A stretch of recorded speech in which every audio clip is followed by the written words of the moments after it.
अस्सलाम वालेकुम नाजरीन, आप देख रहे हैं उर्दू पॉइंट और मैं हूं रुखशान मीर। मालूमात ये हैं कि जिस जेट त्यारे पर सफ़र करके इमरान खान साहब ने उम्रे की सादत हासिल की है वो चार्टर किया गया था, यानी वो किराए का था। फ़ी घंटा 8 लाख रुपए उसके चार्जेस थे। रूट ये था कि चार्टर त्यारा इस्लामाबाद से लाहौर गया, इमरान खान साहब के अहल खाना को पिक किया, फिर इस्लामाबाद आया, इस्लामाबाद से मदीना मुनव्वरा पहुँचा और फिर मदीना मुनव्वरा से जद्दा गया। आज वो पाकिस्तान वापस आएगा। तकरीबन 13 से 14 घंटे बनते हैं जब इस जहाज़ ने सफ़र किया और 8 लाख रुपए के हिसाब से 1 करोड़ रुपया उसके चार्जेस बनते हैं, अखराजात बनते हैं 1 करोड़ रुपया। इस जेट त्यारे का जो मॉडल था वो चैलेंजर 604 था। फ्यूल भी इसमें शामिल था, फ़ी घंटा 8 लाख रुपए के हिसाब से। और अभी ये बात कंफर्म नहीं है कि ये पैसे किसने पे किए, अलीम खान ने पे किए, जुल्फ़ी बुखारी ने पे किए या किसी और ने पे किए। सोर्सेस कह रहे हैं कि ये जेट त्यारा अलीम खान साहब ने रेंट पर लिया, इसको चार्टर किया और इसके जो एक्सपेंसेस हैं, जो इसका रेंट है, वो भी अलीम खान ही अदा करेंगे। इस उम्रे के सफ़र के दौरान शुरू करने से पहले एक और मसला सामने आया, वो था जुल्फ़ी बुखारी का।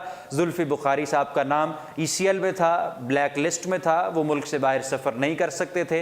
इमरान खान साहब ने अपना असर रसूख इस्तेमाल कर लिया, निगरान हुकूमत को किसी तरीके से कन्विंस कर लिया कि वो जुल्फ़ी बुखारी का नाम ब्लैक लिस्ट से खारिज करें और जुल्फ़ी बुखारी फिर सफ़र कर सके। इमरान खान साहब ने इस अपने सफ़र के दौरान जो वो इस्लामाबाद से मदीना मुनव्वरा पहुँचे, नंगे पाँव सफ़र किया। सोशल मीडिया सार्फिन जो उनके चाहने वाले हैं, उन्होंने इस इक़दाम को सराहा कि वो सरज़मीन मुक़द्दस के एहतराम में नंगे पाँव गए हैं और जिस तरह से इस इक़दाम को सराह रहे थे, वहाँ पर इन दो बातों पर बहुत बड़ा सवालिया निशान जन्म लेता है। सोशल मीडिया सार्फिन भी इसी पर सवाल कर रहे हैं कि एक तो जुल्फ़ी बुखारी का नाम आपने क्यों निकलवाया अपना असर रसूख इस्तेमाल करते हुए? क्या ये नया पाकिस्तान है? क्या ये तब्दीली है? क्या ये आइन और कानून की बालादस्ती है कि चूँकि वो आपके ताल्लुक़ वाले थे, आपके करीबी दोस्त थे, तो आपने उनका नाम बाहर निकलवा लिया? और दूसरा सवाल ये कि आप मिसाल देते हैं हज़रत उमर की, आप मिसाल देते हैं और लीडरान की, आप मिसाल देते हैं खुलफाए राशिदीन की और बार बार जिक्र करते हैं कि पाकिस्तान में एक ऐसी हुकूमत आएगी जो गरीबों के मफादात को मद्देनज़र रखेगी। उसमें हुक्मरान लंदन जाकर अपना इलाज नहीं करवाएंगे, बड़े बड़े महल्लात में नहीं रहेंगे, वो प्राइवेट त्यारों में सफ़र नहीं करेंगे, जेट त्यारों में सफ़र नहीं करेंगे, वहाँ पर गरीब की सुनी जाएगी, अमीर का डंडा नहीं चलेगा।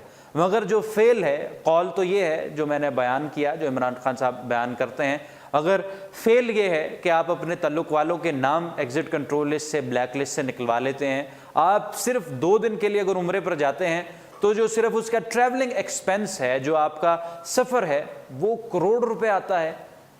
1 करोड़ रुपया खर्च करके आप उम्रा करते हैं उस मुल्क में जहाँ पर गरीब के पास तन ढकने के लिए कपड़ा नहीं है, पैरों में जूता नहीं है, पेट भरने के लिए रोटी नहीं है, लोगों के पास रहने के लिए छत नहीं है। वहाँ पर 2 दिन का जब आप सफ़र करते हैं, 2 दिन के लिए उम्रा करते हैं, तो आप 1 करोड़ रुपया उस पर ख़र्च करते हैं। ये मालूमात ऑथेंटिक हैं कि चैलेंजर 604 जेट त्यारे पर उन्होंने सफ़र किया और उसका इतना जो है ख़र्चा है, इतना उस पर उन्होंने एक्सपेंस किया, इतना उन्होंने उसका अदा किया।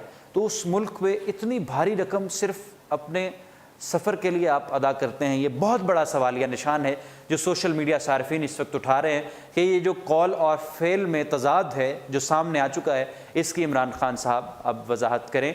और चूँकि कर सकते हैं, अगर हज़रत उमर से सवाल कर सकते हैं, लोग सवाल कर सकते हैं, उन जैसी अजीम शख्सियत थे जिन पर किसी को शुबा नहीं है, कोई एतराज़ नहीं है, उनसे अगर सवाल कर सकते हैं कि आपने ये जो लिबास पहना है इसके पैसे कहाँ से आए, अगर लोग सवाल कर सकते हैं हज़रत उमर से, तो इमरान खान साहब से सोशल मीडिया सार्फिन बड़ी अब सवाल कर रहे हैं, बड़ी तादाद में। और जुल्फ़ी बुखारी साहब की प्रेस कॉन्फ्रेंस मतवक्क़ है कि वो जैसे ही वापस आएंगे प्रेस कॉन्फ्रेंस करेंगे कि वो कैसे उनका नाम ब्लैक लिस्ट से खारिज हुआ और कैसे फिर उन्होंने फ़्लाई किया और उम्रे की सादत हासिल की इमरान खान साहब के साथ। ये बहुत बड़े सवालात सोशल मीडिया सार्फिन बुलंद कर रहे हैं।